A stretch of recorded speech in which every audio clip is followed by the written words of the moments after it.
Hi,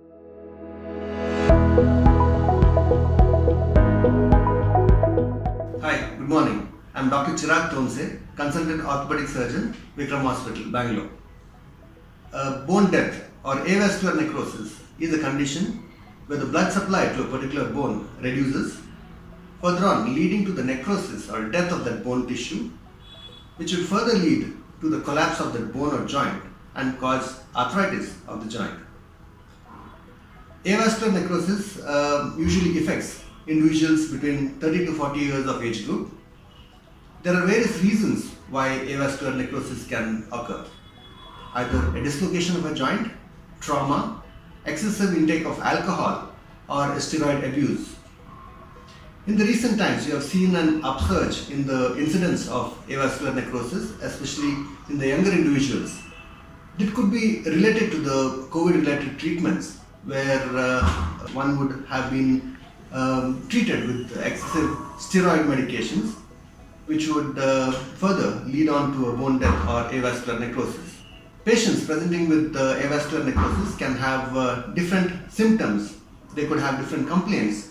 Ideally, one would complain of pain in the thigh or the hip joint.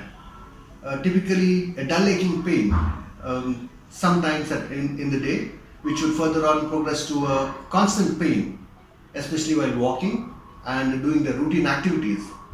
Some patients do complain of pain in the night, which is called the night pains.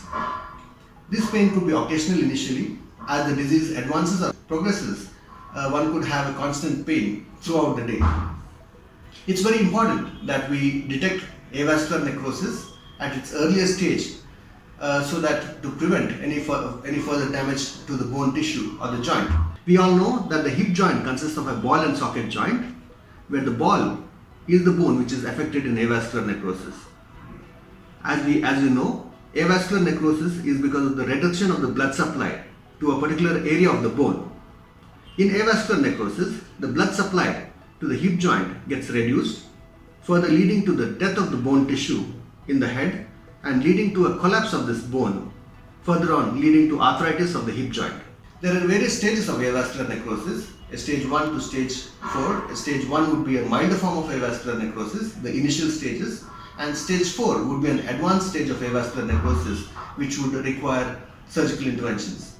Post-COVID recovery phase, it's very important that we detect this condition of avascular necrosis at a very early stage, and anyone who is in the phase of COVID recovery and has undertaken steroid treatment is advised to see the doctor, seek an advice, and to do the necessary investigations to detect avascular necrosis, especially of the hip, at a very early stage to prevent further catastrophes.